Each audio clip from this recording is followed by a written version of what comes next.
Zefter had witnessed the fall of 17 civilizations across the galaxy, but nothing had prepared him for the sight of a human child standing defiant against a Korthak war machine. The observation deck of the Galactic Council's flagship Harmony's Edge offered a perfect view of the burning colony world below. New Terra's cities were ablaze, their gleaming spires reduced to twisted metal and ash. The Korthak invasion fleet had been systematic, methodical, devastating. They always were.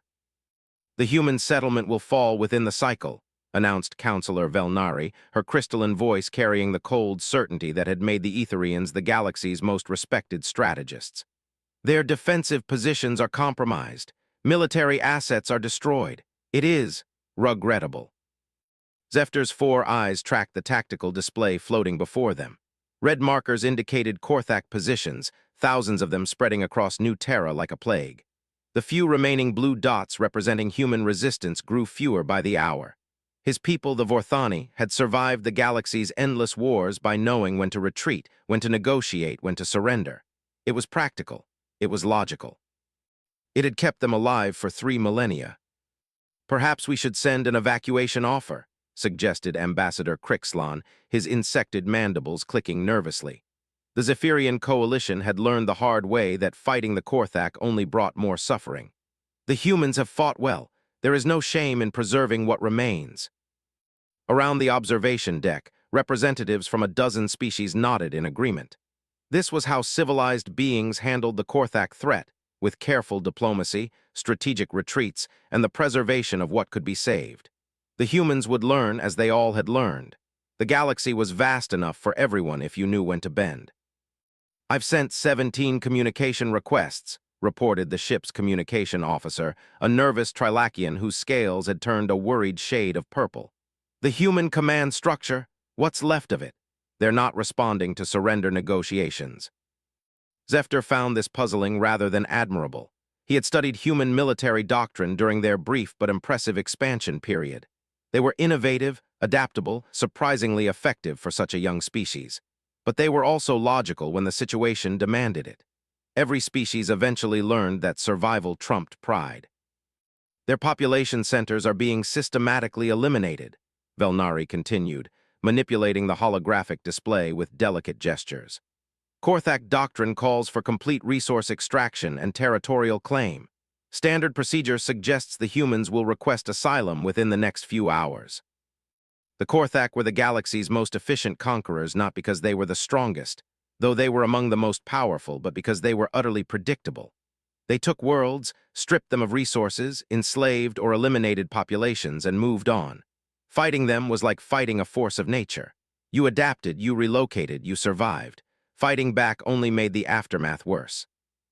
Zefter had seen it happen to the proud Valkorian Empire, to the artistic colonies of the Spiral Reaches, to the warrior clans of the Outer Rim. The pattern was always the same. Initial resistance, devastating losses, negotiated surrender, relocation to designated sectors under Korthak oversight. It was a system that, while harsh, allowed for survival and eventual recovery. "Sir," the communication officer's voice cracked slightly, "I'm receiving a transmission from the surface. It's a human child." The bridge fell silent. In all their encounters with civilizations facing Korthak invasion, no one had ever seen children involved in final communications. Such things were handled by military commanders, planetary governors, or emergency civilian councils. "Put it through," ordered Fleet Admiral Thuron, the expedition's senior military officer. The main display shimmered and resolved into the image of what appeared to be a human female, perhaps 12 standard years old by galactic development scales.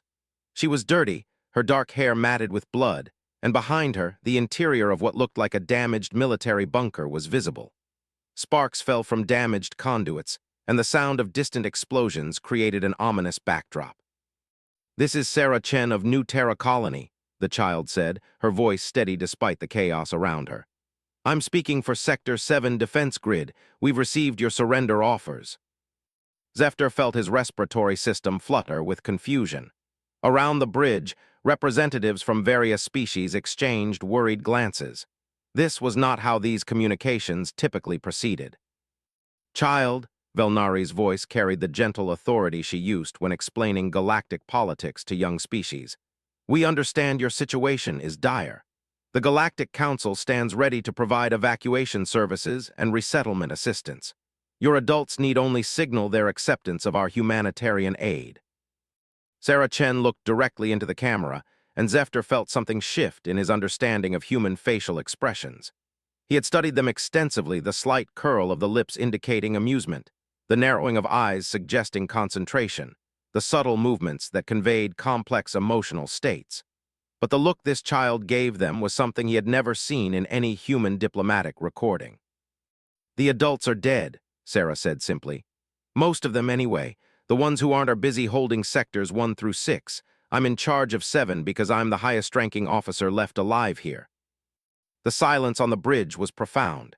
Several species maintained military traditions where the young could serve, but none would place children in command positions during planetary invasion scenarios.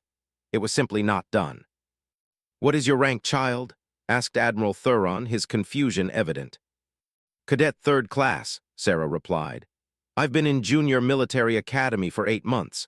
Before that, I was in Advanced Placement Engineering and Tactical Studies. I'm 14, not 12, and I understand exactly what you're offering us." She paused, and Zefter heard the distant sound of weapons fire growing closer. On the tactical display, he could see Korthak forces converging on the sector Sarah claimed to command. By all calculations, her position would be overrun within the hour. "Here's our counteroffer," Sarah continued. "You can watch us die or you can help us fight, but we're not abandoning New Terra and we're sure as hell not letting the Korthaks have it." Ambassador Crixlon stepped forward, his voice taking on the patient tone usually reserved for explaining basic galactic law to primitive civilizations. "Young human, you must understand the reality of your situation. The Korthak Empire controls 47% of known galactic territory. They possess technology and resources beyond your current civilization level. Resistance will only result in additional casualties and suffering." Sarah's expression changed again, and this time Zefter recognized the emotion immediately, even though he had never seen it displayed by a juvenile member of any species in such circumstances. It was contempt. Pure, undiluted contempt. "Mr. Bugface," Sarah said, using what Zefter assumed was a human colloquialism, "with respect, we know exactly how big and scary the Korthaks are. We also know that 47% means they don't control 53%, which means they can be beaten. And if a 14-year-old human can figure that out, maybe the problem isn't that the Korthaks are too strong." Around the bridge, several representatives began speaking in their native languages, discussing what they were hearing. Zefter found himself focusing intensely on the child's words, trying to understand the logic she was presenting. Maybe the problem is that everyone else is too scared to try. The communication feed shook as something massive impacted near Sarah's position. When the image stabilized, Zefter could see that part of the bunker's ceiling had collapsed, and electrical fires were spreading through the background. "Sarah," Velnari said, her voice now carrying genuine concern, "even if your species possesses unusual courage, courage alone cannot overcome such overwhelming force disparities. The mathematical probability of successful resistance is effectively 0. "Yeah," Sarah said, checking something off-screen that resulted in weapons fire audible through the comm link. "That's what the Korthaks think too, which is exactly why this might work." She looked back at the camera, and Zefter realized he was witnessing something that his extensive xenobiology training had not prepared him for. This was not bravado, not the desperate defiance of a cornered creature, not the ignorance of youth. This was calculated confidence in the face of impossible odds. "Look, I've got about 15 minutes before they reach my position," Sarah continued, her voice remaining conversational despite the chaos around her. "I can spend that time explaining why your math is wrong, or I can spend it killing Korthaks. But either way, we're not surrendering and we're not running." The tactical display updated, showing Korthak forces had breached the outer defenses of Sector 7. By all galactic military doctrine, the sector should have been evacuated or surrendered at this point. "There are children in that sector," whispered the Trilakian communication officer. "Yeah," Sarah agreed, apparently having heard him. "My little brother Tommy is in sub-level 5 with the other kids. He's 8. He's scared, but he's not asking me to surrender. Know why?" Nobody on the bridge responded. Because Tommy understands something apparently nobody else in the galaxy figured out. Being scared and being safe aren't the same thing. The Korthax don't take prisoners, they don't honor treaties, and they don't leave anyone alone just because they surrendered nicely. Zefter accessed his knowledge banks, reviewing Korthak occupation protocols.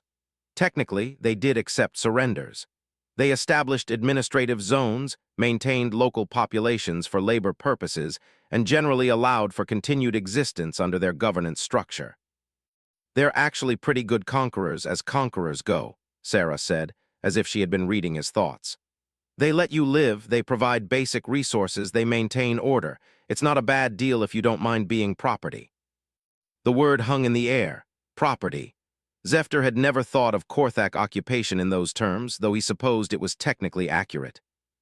But here's the thing about being human, Sarah continued, and Zefter noticed that the weapon's fire in the background was getting closer. We've got this weird quirk in our psychology. We really don't like being property. We're kind of famous for it, actually. She paused to look at something off-screen, then made a hand gesture that resulted in an explosion visible through a damaged section of the bunker wall. Direct hit on their advance scout, she reported casually. Tommy's been practicing his targeting calculations. Zefter felt his understanding of human development protocols shift uncomfortably. 8-year-olds were calculating targeting solutions. Your brother is also participating in combat, Admiral Thuron asked, his voice carefully neutral. Tommy's good with math, Sarah explained. I'm better with tactical planning. Our cousin Maria, she's 10, she's really good with explosives. Turns out when your adults get killed defending your home, you either learn fast or you die. The bridge was completely silent now. Around the galaxy, various species had different approaches to child rearing, but none included combat training as a standard educational component. But that's not the scary part, Sarah continued, and Zefter found himself leaning forward despite himself. The scary part is that we're not unique. Every human kid grows up learning about the American Revolution, about World War II, about the resistance movements, about every time in our history when people decided they'd rather die free than live as slaves. She looked directly into the camera again, and this time Zefter understood exactly what he was seeing in her expression. It was certainty. Absolute, unshakable certainty. Every human child knows the story of the 300 Spartans at Thermopylae. We know about the Alamo, about the Warsaw Ghetto, about every last stand that ever mattered. We grow up on stories about people who chose to fight impossible odds rather than accept unacceptable terms. The tactical display showed Korthak forces had reached the main entrance to Sector 7. According to standard military doctrine, the sector would fall within minutes. And every human child knows that sometimes, if you fight hard enough and smart enough and refuse to quit even when everything's hopeless. Sarah smiled, and Zefter realized he was looking at the most terrifying expression he had ever seen on any creature's face. Sometimes you win. The communication feed cut to static as Korthak weapons fire reached Sarah's position. Zefter stared at the empty display, his 4 hearts beating in different rhythms as he processed what he had just witnessed. Around the bridge, representatives from a dozen species stood in stunned silence. Fleet Admiral, Velnari said quietly, I believe we should consider the humans' request for assistance. Thuron nodded slowly.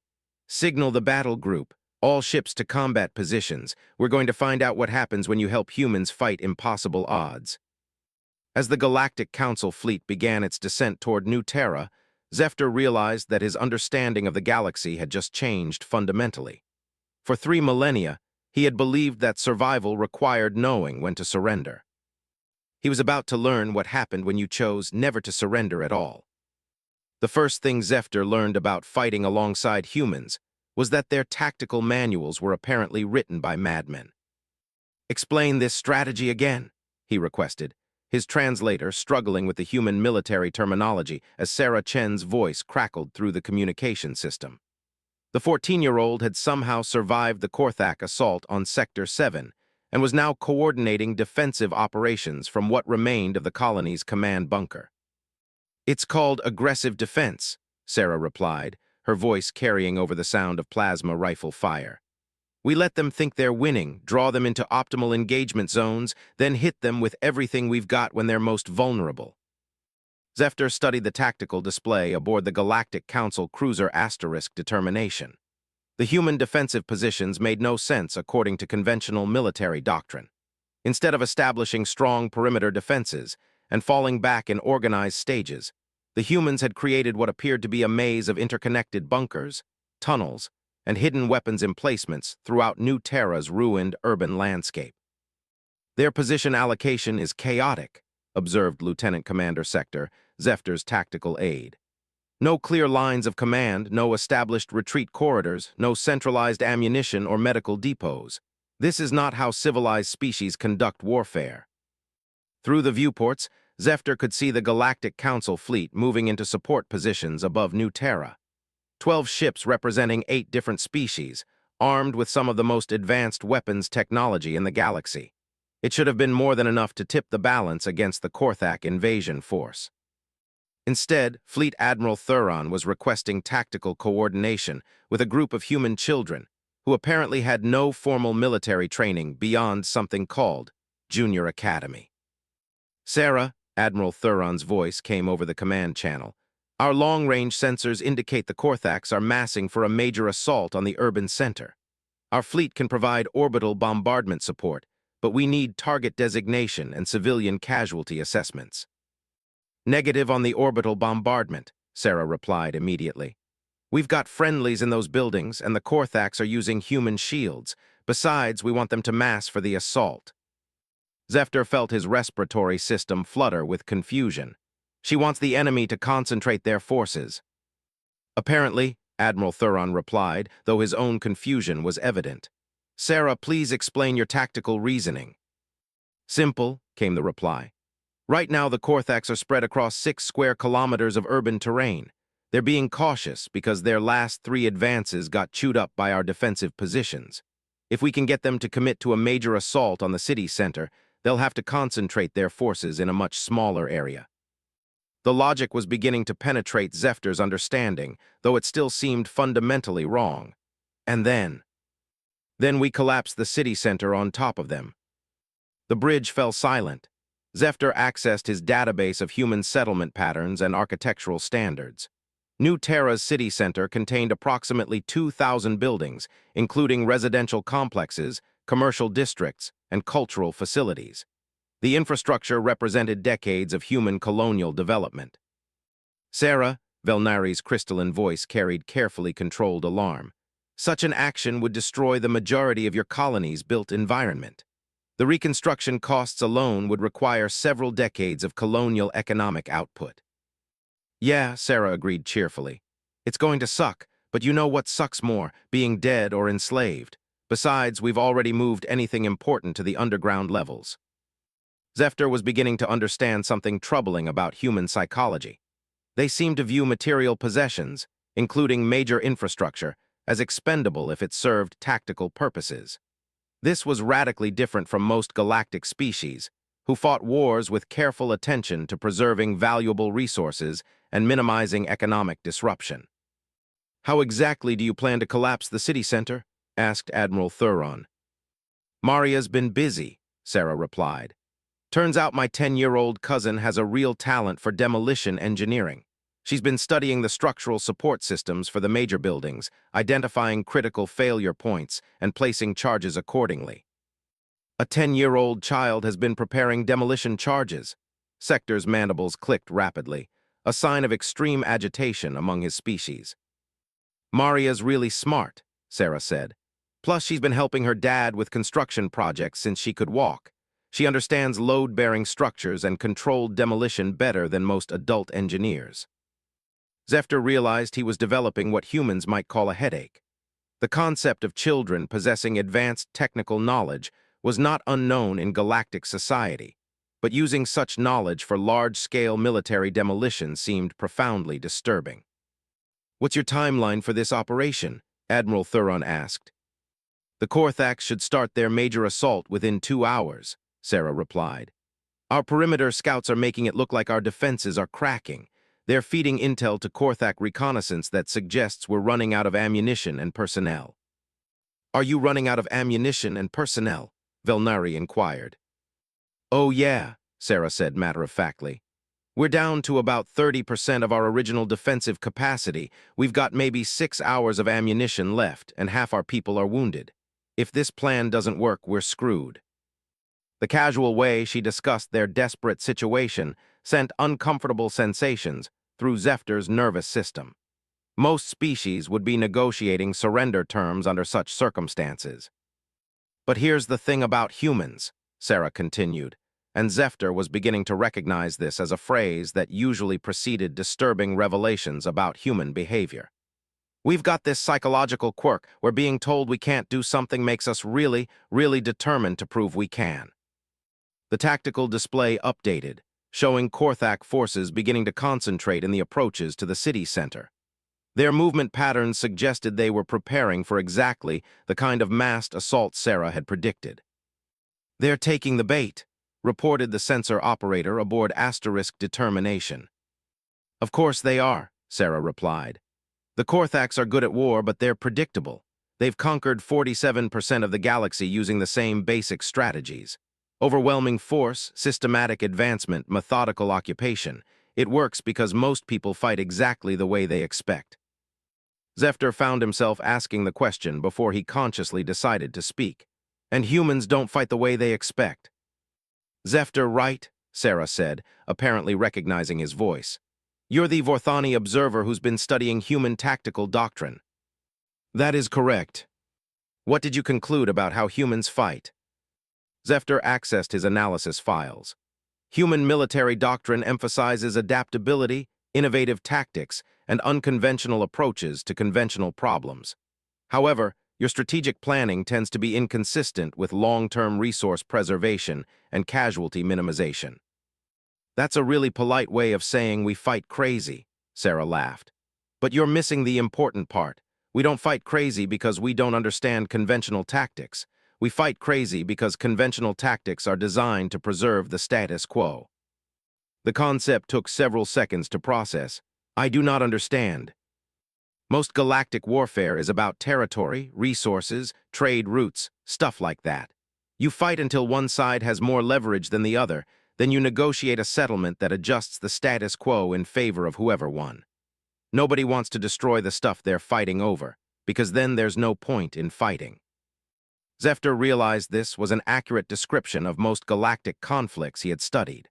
Wars were essentially elaborate negotiations conducted through military means until a new equilibrium could be established. "But humans don't fight for stuff," Sarah continued. "We fight for ideas, freedom, dignity, self-determination, justice.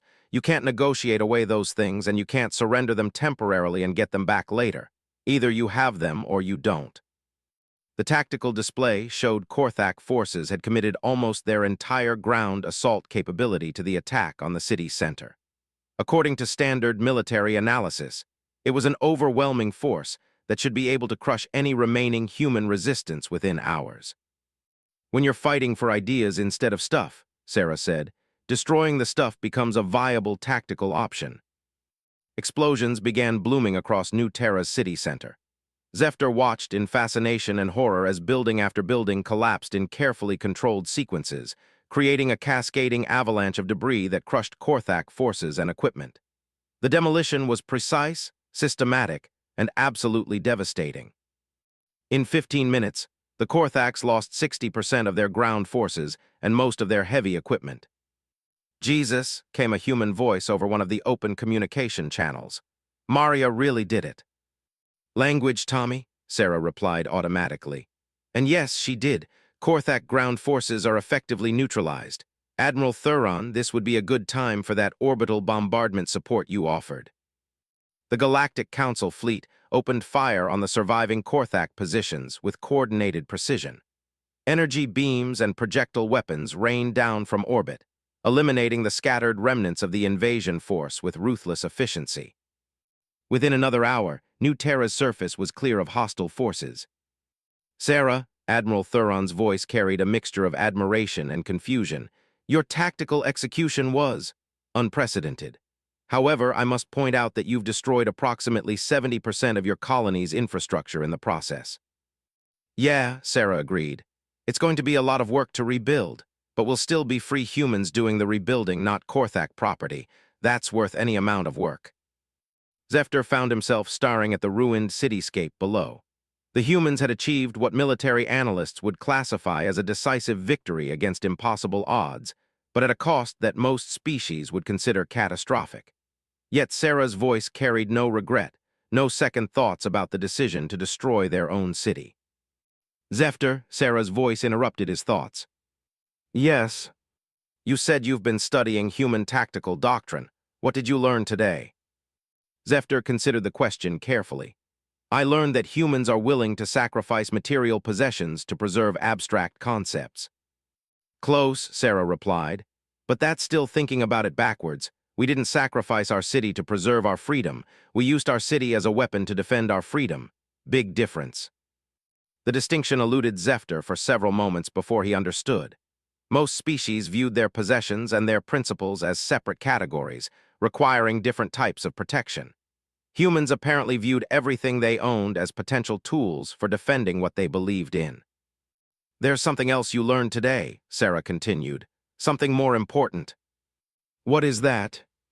You learned what happens when someone stands with humans instead of just watching humans fight. Zefter reflected on the battle they had just witnessed. The Galactic Council fleet's intervention had been decisive, but only after the humans had created the tactical opportunity.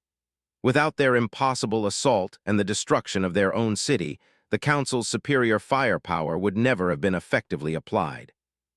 We won because you helped us, Sarah said simply. But more than that, you helped us because you decided we were worth helping. That's the difference between surviving and winning. As Zefter watched the first transport ships descending toward New Terra's surface, carrying medical supplies and emergency shelter materials from the Council fleet, he realized that his understanding of galactic politics had changed irrevocably.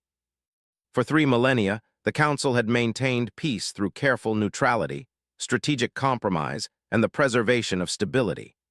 They had survived by avoiding conflicts they couldn't win and negotiating settlements for conflicts they couldn't avoid. But survival and victory were not the same thing. Sarah, he found himself saying, what happens now? Now we rebuild, she replied, and we get ready. Ready for what? The Korthax aren't going to forget what happened here. They're going to want revenge, and they're going to want to make sure no other species gets ideas about fighting back. So they're going to come back with everything they've got. The prospect should have been terrifying. The Korthax controlled nearly half the galaxy. Their military capabilities were vast, their resources virtually unlimited. A single colony world should not be able to threaten such an empire. And when they come back, Zefter asked. When they come back, Sarah said, and Zefter could hear the smile in her voice. They're going to discover something that's going to really, really surprise them. What is that? They're going to discover that humans aren't the only species in the galaxy who can learn to fight for ideas instead of stuff.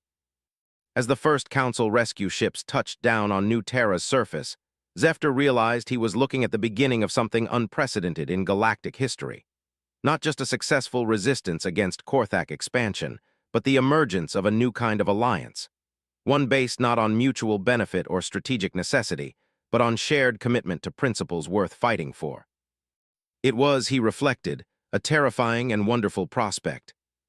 6 months after the Battle of New Terra, Zefter stood in the rebuilt command center of what was now officially designated as the Free World's Defense Coordination Facility, watching a 10-year-old human child explain theoretical physics to some of the galaxy's most advanced military engineers. The thing about Korthak shield technology, Maria Chen was saying, manipulating a 3-dimensional holographic display with the casual confidence of someone who had been building explosive devices since she could walk, is that it's really, really good at what it was designed to do. But like all good engineering, it was designed for specific parameters. Around the briefing room, representatives from 23 different species listened with varying degrees of bewilderment as Maria continued her presentation. The Free Worlds Alliance had grown rapidly following the successful defense of New Terra, as species across the galaxy began to reconsider their assumptions about Korthak invincibility. Korthak personal shields are optimized to deflect high-energy particle beams, plasma bursts, and conventional projectile weapons, Maria continued, highlighting specific technical specifications on the display. Their ship shields work on similar principles but at much larger scales. The problem is that their shield matrices can't adapt to threats they weren't designed to handle. Ambassador Crixlon, who had become the Alliance's primary strategic coordinator despite his initial skepticism about human tactical methods, leaned forward with obvious interest. Are you suggesting their defensive systems have exploitable vulnerabilities? I'm not suggesting it, Maria replied with the matter-of-fact confidence that Zephyr was learning to associate with human children discussing technical subjects. I'm demonstrating it. She gestured toward a testing chamber visible through the observation window, where a captured Korthak personal shield generator had been mounted on a testing frame. The device flickered with the characteristic blue-green energy patterns that had made Korthak infantry nearly invulnerable to conventional weapons for centuries. Standard galactic weapons fire charged particles or directed energy, Maria explained. The Korthak shields are specifically designed to deflect or absorb those kinds of attacks, but watch what happens when you hit them with something they weren't expecting. A mechanical arm extended from the testing equipment, holding what appeared to be a simple projectile weapon of primitive design. It fired, and a small metal sphere struck the shield generator. Instead of bouncing off harmlessly as expected, the projectile passed straight through the energy field and struck the generator housing with a solid clank.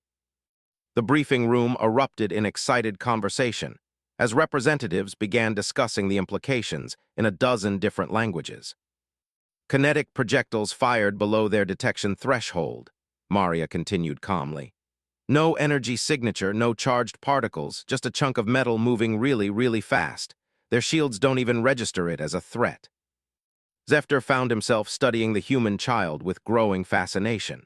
Over the past 6 months, he had watched Maria's cousin Sarah develop from a desperate teenage resistance fighter into something approaching a strategic genius. But Maria represented something even more disturbing to his understanding of human development patterns. She was not merely precocious or unusually intelligent. She was conducting advanced weapons research with the methodical precision of a mature military engineer, while maintaining the casual demeanor of someone who found the work genuinely entertaining. Maria, Fleet Admiral Thuron asked carefully, "How did you identify this vulnerability?" "I've been studying Korthak technology since they invaded," Maria replied. "At first it was just because I wanted to build better bombs to kill them with. But after we won, Sarah asked me to figure out how their stuff works so we could fight them more effectively next time." She manipulated the holographic display to show detailed schematics of Korthak shield generators, weapons systems, and armor configurations. "The thing is, their technology is really impressive if you're thinking about fighting conventional galactic warfare. But it's optimized for specific threat profiles that don't include the kind of weapons humans have been using for thousands of years." Velnari's crystalline voice carried a note of concern. "Are you referring to primitive chemical propulsion weapons?" "Primitive?" Maria looked genuinely offended. "There's nothing primitive about kinetic energy delivery systems. They're elegant, efficient, and completely immune to electronic countermeasures. Plus, the manufacturing requirements are much simpler than directed energy weapons." She gestured toward another section of the display, showing what appeared to be weapon designs based on ancient human firearms, but incorporating advanced materials and targeting systems. "We can build these using standard fabrication equipment available on any colony world. No exotic materials, no complex energy cells, no delicate focusing crystals. Just really good metallurgy and really precise manufacturing."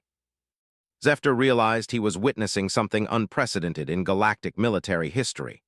For thousands of years, warfare had evolved toward increasingly sophisticated energy-based weapon systems. The idea of deliberately reverting to kinetic projectiles seemed counterintuitive to every principle of technological advancement. But the rate of fire and effective range would be severely limited compared to modern weapons, objected Chief Engineer Sarthek of the Andromedian Technical Consortium. "Would they?" Maria asked, and Zephyr recognized the tone that usually preceded disturbing revelations about human engineering capabilities. "Show me the specs on your standard plasma rifle." Sarthek activated his personal display, showing technical readouts for advanced energy weapons used by most galactic militaries. Rate of fire, effective range, power consumption, accuracy ratings. "Now watch this," Maria said, activating her own display.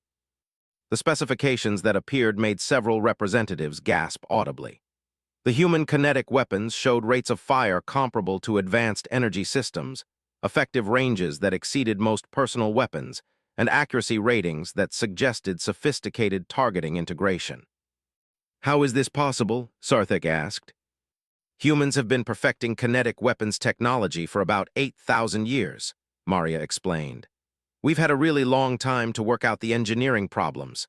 Plus, we've always been really motivated to make our weapons more effective." Admiral Thuron studied the display thoughtfully. "Maria, what would be the production timeline for equipping Alliance forces with these weapons?" "We could start full-scale production within 2 weeks," Maria replied. "I've already designed the manufacturing specifications for 12 different Alliance species' physiological requirements. Tommy helped with the ergonomic calculations." Zefter felt his understanding of human family dynamics shift again. 8-year-old Tommy had been calculating targeting solutions during the Battle of New Terra. Now, he was apparently conducting ergonomic analyses for multi-species weapons design.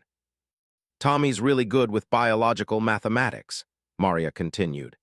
"He's been studying Alliance species anatomy so we can customize weapon interfaces for different hand configurations and visual systems."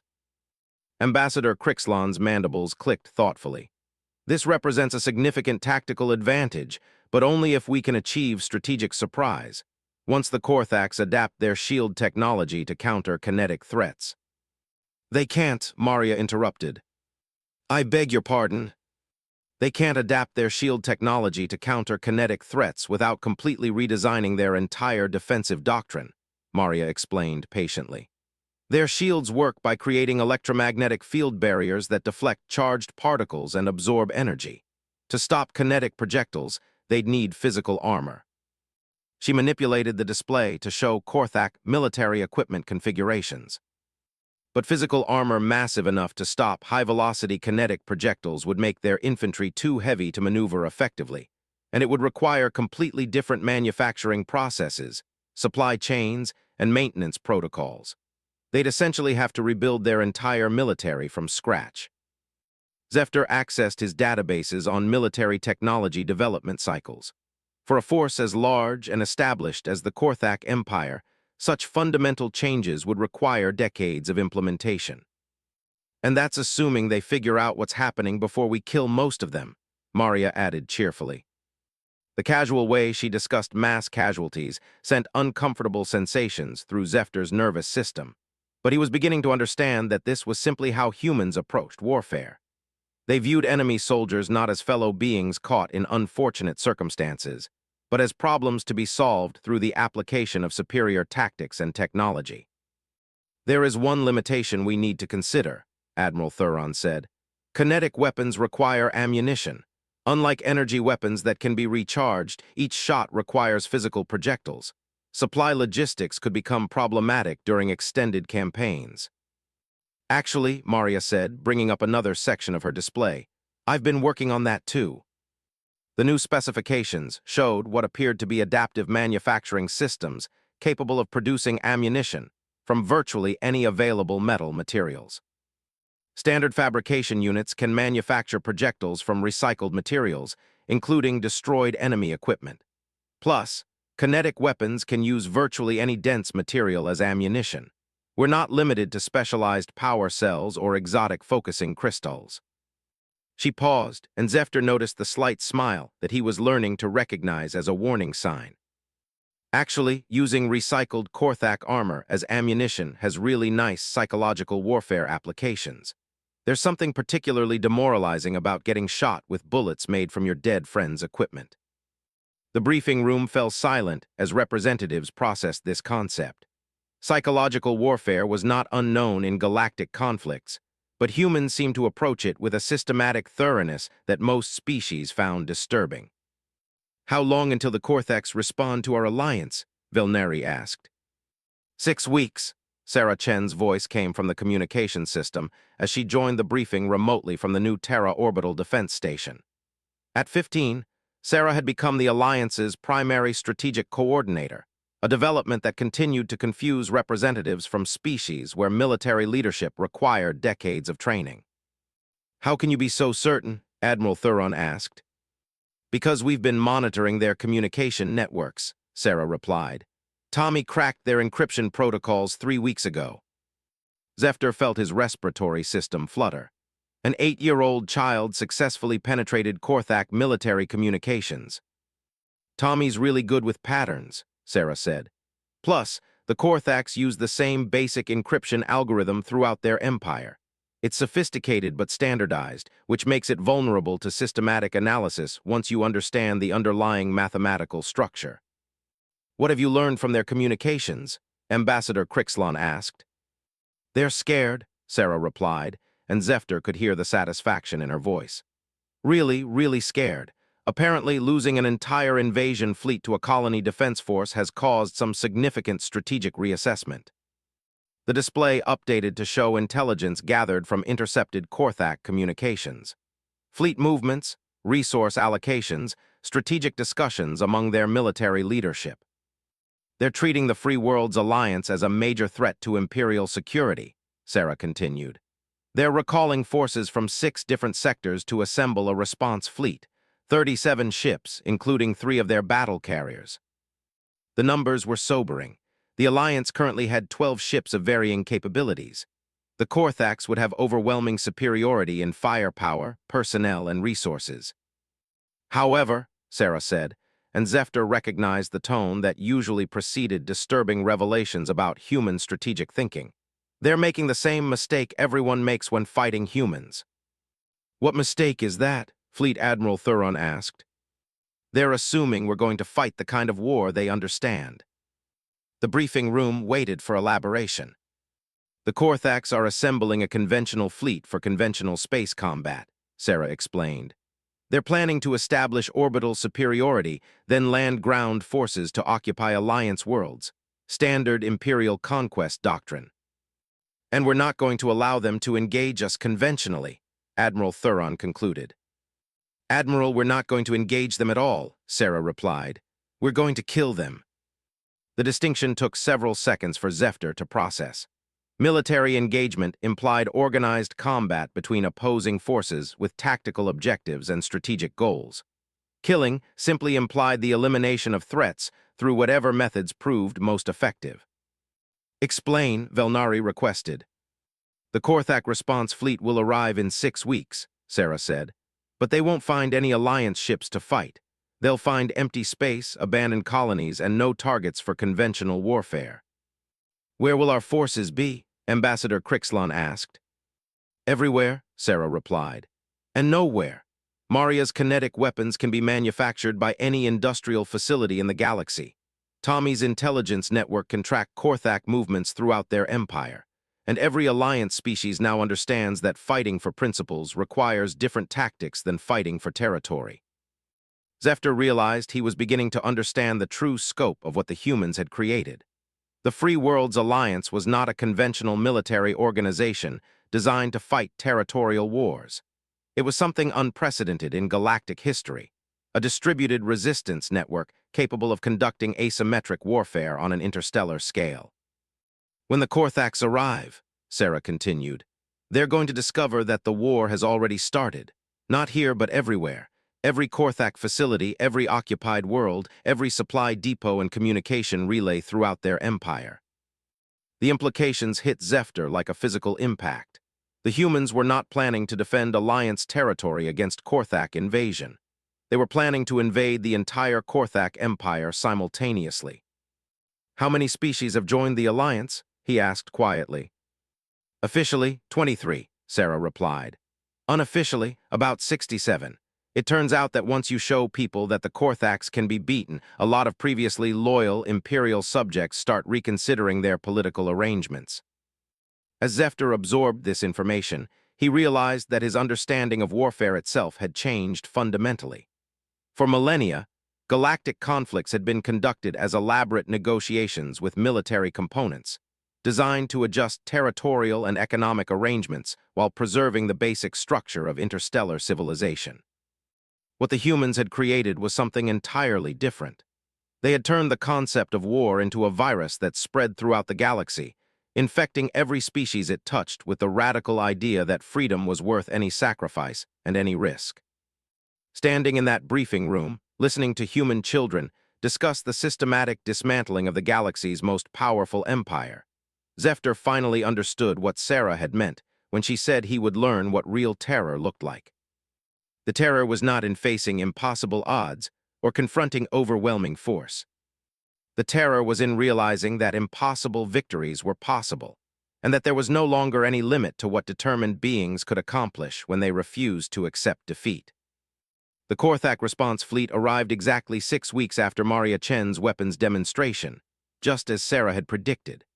Zephyr watched their emergence from hyperspace aboard the Alliance vessel Defiance *, a converted merchant ship that served as the mobile command center for what humans were calling Operation Everywhere at Once. 37 Korthak warships materialized in the empty space where New Terra's orbital defenses should have been. Instead, they found nothing but automated sensor buoys broadcasting a message that would change the course of galactic history. "Attention Korthak Imperial Fleet," came the voice of 15-year-old Sarah Chen, transmitted from somewhere in the depths of space. "Welcome to the Free Worlds Alliance.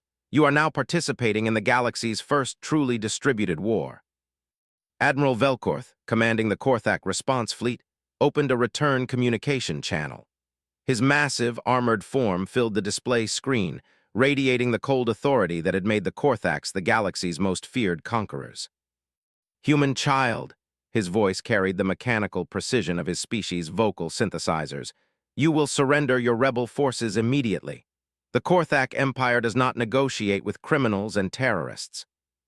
"Actually," Sarah replied, and Zephyr could hear the smile in her voice, "we're not rebels or terrorists, we're revolutionaries, and you're absolutely right that we're not going to negotiate." The tactical display aboard Defiance showed something that made Zephyr's 4 hearts beat in synchronized alarm. The Korthak fleet was not alone in the system. Scattered throughout the asteroid belt, hidden among the orbital debris of New Terra's destroyed infrastructure, Alliance ships were moving into attack positions. But that was not the source of Zephyr's alarm. The truly terrifying thing was happening on the galaxy-wide strategic display, where hundreds of red indicators were beginning to appear throughout Korthak space. "Tommy," Sarah's voice called over the communication system, "give Admiral Velkorth a status report on his empire." 8-year-old Tommy Chen's voice came through with the cheerful enthusiasm of a child describing a particularly successful science project. "Hi, Admiral. At exactly the same time your fleet arrived here, coordinated attacks began on 417 targets throughout Korthak space." The strategic display updated to show the scope of what was happening. Manufacturing facilities, communication relays, supply depots, administrative centers, military bases, all under simultaneous assault by Alliance forces that had somehow penetrated deep into Imperial territory. "How is this possible?" Admiral Velkorth demanded. "It's actually pretty simple," Tommy explained. "For 300 years, you've been ruling 47% of the galaxy by convincing everyone that resistance was impossible. But once people figure out that you can be beaten, they remember that they never really wanted to be your property in the first place." Zephyr accessed the intelligence reports that had been flowing into Alliance headquarters over the past 6 weeks. The numbers were staggering. Entire species that had been considered loyal Imperial subjects for generations had risen in coordinated rebellion. Industrial facilities were producing Alliance weapons instead of Imperial equipment. Military units were defecting en masse. Supply lines were being systematically destroyed by people who had intimate knowledge of Imperial logistics. "The beautiful thing about ruling by fear," Sarah added, "is that it only works as long as people stay scared. Once they stop being afraid, your entire system collapses." Admiral Velkorth's tactical display must have been showing him the same information Zephyr was seeing, because his mechanical voice carried a note of something that might have been alarm. "You cannot sustain operations on this scale. Your logistics are insufficient, your coordination networks are vulnerable, and your numerical disadvantage remains decisive." "You're thinking about this wrong," Maria Chen's voice joined the conversation. "You're still thinking about conventional warfare with supply lines and territorial control and resource management. This isn't that kind of war. On the tactical display, Zefter watched Alliance ships throughout the system begin moving toward the Korthak fleet. But their approach patterns were unlike anything in conventional military doctrine. Instead of forming battle lines or establishing firing positions, they were scattering in seemingly random directions. "This is a war about ideas," Sarah continued. "And ideas don't need supply lines, they just need people willing to act on them." The first exchange of fire began as Korthak ships opened up with their massive energy weapons, targeting the nearest Alliance vessels. The human ships responded with weapons that Zefter had never seen before, streams of projectiles fired at tremendous velocity, creating kinetic impacts that punched through Korthak shields like they weren't there. But the individual ship-to-ship combat was almost irrelevant compared to what was happening throughout the galaxy.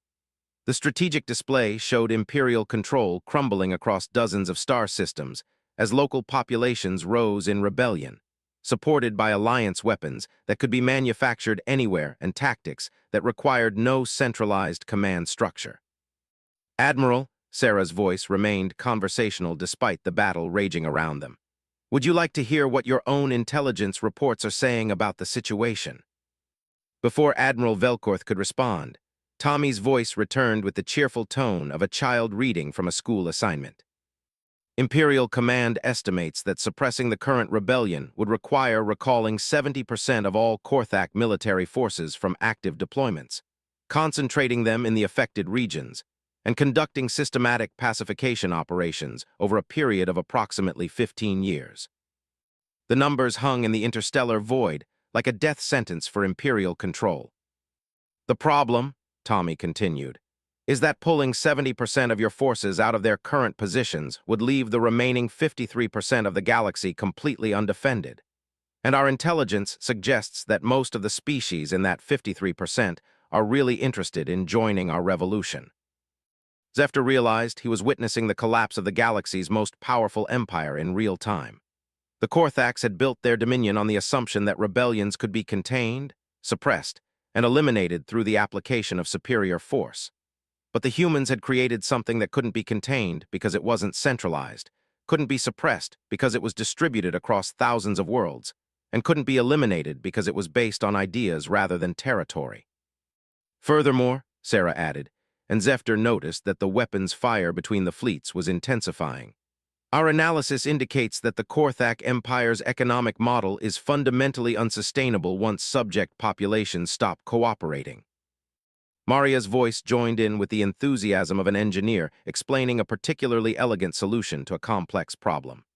"Your whole economy depends on extracting resources from occupied worlds and using conquered populations as labor. But if those populations are actively sabotaging production, attacking infrastructure, and refusing to work, the entire system becomes a net resource drain rather than a source of imperial wealth." The implications cascaded through Zefter's understanding like a controlled demolition. The Korthak Empire was not just facing military rebellion, it was facing economic collapse. The very populations that provided their wealth and resources had become the instruments of their destruction. "What do you want?" Admiral Velkorth demanded, and Zefter detected something he had never heard in a Korthak voice before: desperation. "Want?" Sarah's voice carried genuine confusion. "We don't want anything from you, Admiral. We want you to not exist anymore." The brutal simplicity of the statement sent shock waves through Zefter's understanding of human psychology. Most galactic conflicts were about territorial adjustments, resource allocation, or political arrangements. The humans were not fighting for any kind of settlement or negotiated outcome. "You represent a system based on the idea that some people have the right to own other people," Sarah continued. "That idea is incompatible with freedom, and freedom is not negotiable." Around the system, the battle was intensifying, but not in the way anyone had expected. Instead of large fleet engagements, Alliance ships were conducting hit-and-run attacks, using their kinetic weapons to disable individual Korthak vessels before disappearing into the asteroid field. The Korthak fleet, designed for conventional space warfare, was struggling to adapt to an enemy that refused to engage conventionally. "However," Sarah said, and Zefter recognized the tone that usually preceded disturbing revelations about human strategic thinking. We are prepared to offer terms to individual Korthak personnel who wish to survive the transition period. What terms? Admiral Velkorth asked. Surrender your weapons, abandon your ships, and submit to war crimes tribunals for any actions you've taken against civilian populations, Sarah replied. In exchange, you'll be relocated to designated areas where you can attempt to build a society that doesn't depend on enslaving other species. Tommy's voice added helpfully. We've got some really nice planets picked out for you. They're not very good for agriculture, and they don't have much in the way of natural resources, but they're perfectly adequate for supporting Korthak life if you're willing to do your own work instead of forcing other people to do it for you. The offer was simultaneously generous and devastating. The humans were offering the Korthaks survival, but only if they abandoned everything that made them an imperial power. And if we refuse, Admiral Velkorth asked. Then we'll kill you, Maria replied with the matter-of-fact tone she used when discussing engineering specifications. All of you. Not because we hate you personally, but because the system you represent is incompatible with the kind of galaxy we want to live in. Zefter realized that he was listening to something unprecedented in galactic history, a complete rejection of the compromise-based diplomatic solutions that had governed interstellar relations for millennia. The humans were not offering to adjust the balance of power or negotiate new territorial arrangements. They were offering the Korthaks a choice between transformation and extinction. You cannot eliminate an entire species, Admiral Velkorth protested. We're not eliminating a species, Sarah corrected. We're eliminating a political system. Individual Korthaks who choose to abandon that system are welcome to join galactic civilization as equals. Individual Korthaks who choose to maintain that system will be treated as threats to galactic civilization and dealt with accordingly.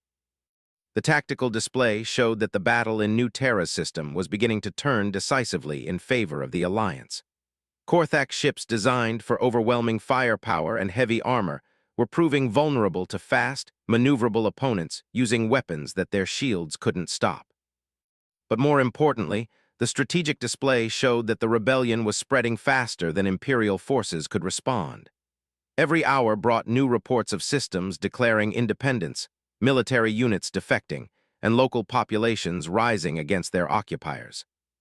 Admiral, Sarah's voice carried a note of something that might have been sympathy. Your empire is ending. Not because we're stronger than you, but because the idea that some people have the right to rule over others is fundamentally unstable once people stop believing in it. On the display, Zefter watched Admiral Velkorth's flagship take a devastating hit from Alliance kinetic weapons. The massive vessel's shields flickered and failed, leaving it vulnerable to follow-up attacks. The only question now, Sarah continued, is whether the end comes through transformation or destruction. Individual Korthaks can choose which one applies to them, but the Empire itself is already dead. It just hasn't stopped moving yet. As if to emphasize her point, another section of the strategic display lit up with rebellion indicators. An entire sector of Imperial space had just declared independence and was requesting Alliance support. You have 1 hour to decide, Sarah concluded. Surrender and join us in building something better or continue fighting and become extinct. Either way, the war ends today. Zefter found himself staring at the displays in fascination and horror. He was witnessing the end of an empire that had dominated nearly half the galaxy for centuries, brought down not by superior military force, but by the simple, terrifying idea that freedom was worth any sacrifice. Standing aboard Defiance *, surrounded by beings from dozens of species who had chosen to fight for that idea, Zefter finally understood what Sarah had meant about learning what real terror looked like. The terror was not in facing death or defeat. The terror was in realizing that ideas could reshape the galaxy, and that once the right ideas took hold, no force in the universe could stop them from spreading. 5 years after the end of the Korthak Empire, Zefter stood in the assembly hall of the new Galactic Congress, watching 16-year-old Maria Chen present her doctoral thesis in applied xenobiology to a committee that included some of the galaxy's most distinguished scientists. The transformation of galactic civilization had been swift and comprehensive. Where once the galaxy had been divided between the Korthak Empire and various independent sectors, now over 300 species, participated in a voluntary federation based on principles that had once seemed impossibly idealistic. The fundamental problem with previous galactic political systems, Maria was explaining to the committee, was that they were designed around the assumption that different species were naturally incompatible and required either dominance hierarchies or careful separation to coexist. Zefter found himself studying the composition of the evaluation committee with continuing amazement. Crystalline Etherians, insectoid Zephyrians, aquatic Hydrosians, energy-based photonic entities, and even 3 former Korthax who had undergone the psychological reconstruction programs that had allowed them to participate in democratic society. However, Maria continued, manipulating a complex holographic display that showed interspecies interaction patterns. Our research over the past 5 years has demonstrated that species incompatibility is not a biological imperative, but a learned behavior based on artificial scarcity and competitive resource models. The youngest member of her thesis committee, 9-year-old Tommy Chen, raised his hand with a question. At 13, Tommy had been elected to the Congress as the representative for applied mathematics and systems analysis, a position that had been created specifically to accommodate his unique insights into large-scale organizational theory. Maria, Tommy asked with the serious tone he used for academic discussions, what about the cultural integration challenges we encountered during the Rigelian accession process? Maria nodded thoughtfully. Excellent question. The Rigelians initially had difficulty adapting to democratic decision-making because their society had been structured around hereditary leadership for over 2,000 years. However, the problem wasn't biological incompatibility. It was simply a matter of providing appropriate educational frameworks. She modified the display to show successful integration patterns from various species transitions. Once we developed culturally appropriate civics education programs and provided transition support for traditional leadership structures, the Rigelians adapted to democratic participation more rapidly than our initial models had predicted. Zefter reflected on the changes he had witnessed in his own understanding. The Vorthani had joined the Free Worlds Alliance during the final collapse of the Korthak Empire, motivated primarily by the practical benefits of association with the galaxy's new dominant power. But over time, he had come to understand that the alliance offered something far more valuable than security or economic advantage. It offered the possibility of becoming something better than what you had been before. Dr. Chen, asked Committee Chair Velnari, using the formal academic title that Maria had earned despite her age. What are your recommendations for species that express interest in joining the Federation but lack experience with individual rights concepts? Individual rights are actually much easier to teach than most people assume, Maria replied. The basic concepts are intuitive to most sapient species once you frame them in terms of practical benefits rather than abstract principles. She brought up case studies from recent integration successes. For example, the collective hive species initially had difficulty understanding individual autonomy because their society was based on shared consciousness and collective decision-making. But once we demonstrated that individual rights actually enhance collective effectiveness by increasing innovation and reducing groupthink, they adapted the concepts to their cultural framework very successfully. Zefter remembered the integration of the collective hives. It had been the Federation's most challenging diplomatic achievement, requiring the development of entirely new legal frameworks to accommodate beings who shared thoughts and memories. Yet somehow, the humans had found ways to make individual freedom compatible with collective consciousness. The key insight, Maria continued, is that freedom and cooperation are not mutually exclusive. In fact, voluntary cooperation based on shared values is far more effective than coerced cooperation based on hierarchy or fear. In the gallery above the committee chamber, Zefter could see Sarah Chen watching her cousin's presentation with obvious pride. At 20, Sarah had become the Federation's youngest elected president, a position she had won not through political maneuvering, but through her demonstrated ability to solve problems that seemed impossible to everyone else. Under Sarah's leadership, the Federation had grown from 23 founding species to over 300 members. More remarkably, it had done so without conquest, coercion, or economic pressure. Species joined because they wanted to participate in a system that offered genuine freedom, prosperity and security based on mutual cooperation rather than dominance. Committee Chair Velnari asked another committee member, "What is the current status of former imperial populations?" "An excellent question for our expert on rehabilitation psychology," Velnari replied, gesturing toward Dr. Korthmer, one of the former Korthaks on the committee. Dr. Korthmer activated his own display, showing statistical analyses of the reconstruction programs that had allowed former imperial citizens to integrate into democratic society. Approximately 87% of former Korthak military personnel have successfully completed psychological reconstruction and are now productive citizens of Federation worlds, he reported in the precise manner that characterized his species. The remaining 13% have chosen voluntary exile to the designated autonomous zones where they can maintain traditional hierarchical social structures without interfering with Federation territory. Zefter found the transformation of the Korthaks to be one of the most remarkable aspects of the post-war period.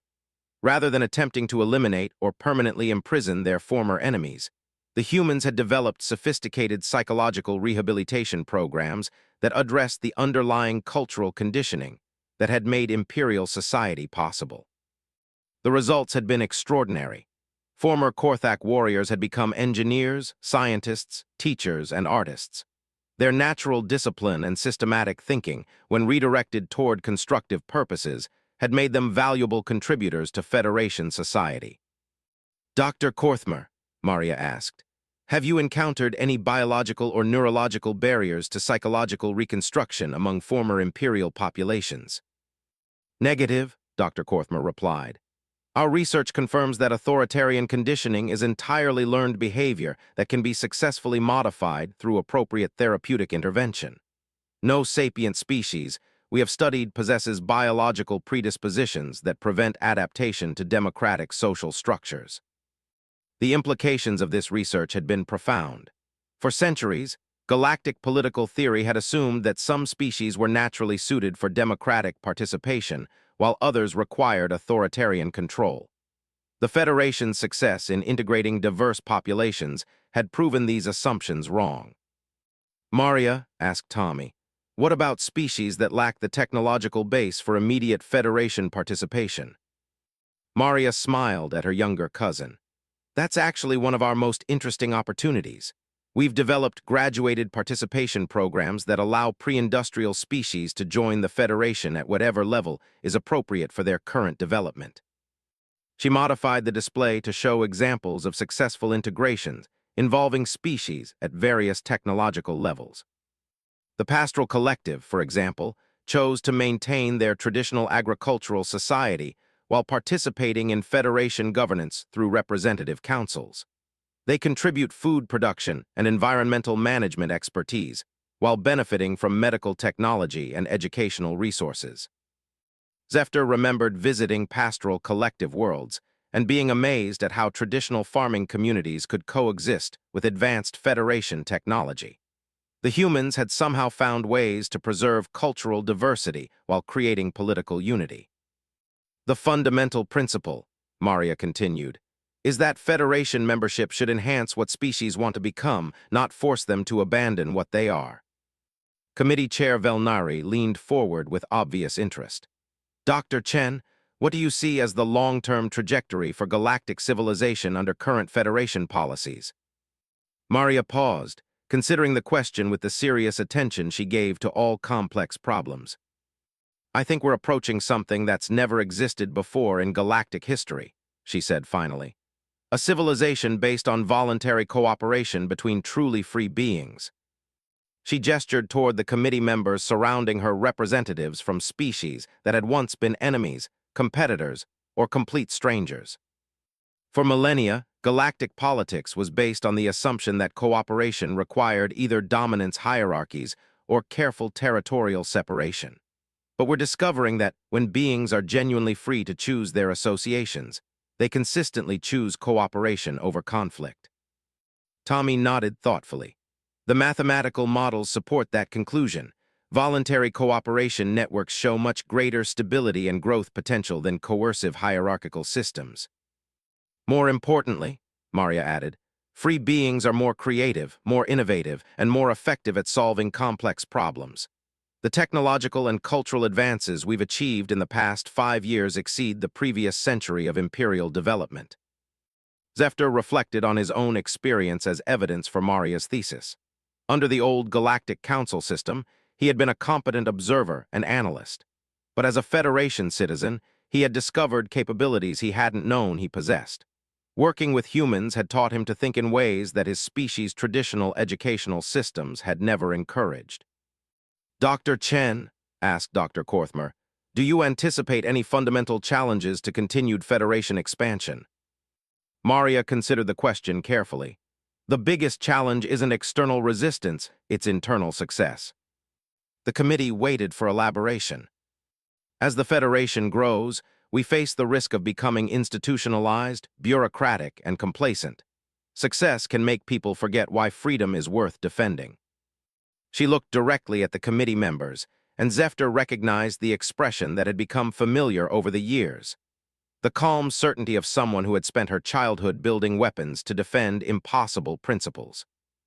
That's why we need to remember that democracy isn't an achievement, it's a process. Freedom isn't something you win once and keep forever. It's something you choose every day in every decision, in every interaction with every other being. Tommy raised his hand again. "Maria, what's your assessment of the probability that Federation civilization can maintain democratic principles across multiple generations?" Maria smiled at her cousin. "Tommy, you know better than anyone that complex systems are inherently unpredictable, but I think we've got some advantages that previous civilizations lacked." She gestured toward the diverse committee members around her. "We're not trying to preserve a single culture or maintain a static system. We're building something that can adapt, grow, and change while maintaining its core commitment to freedom and voluntary cooperation."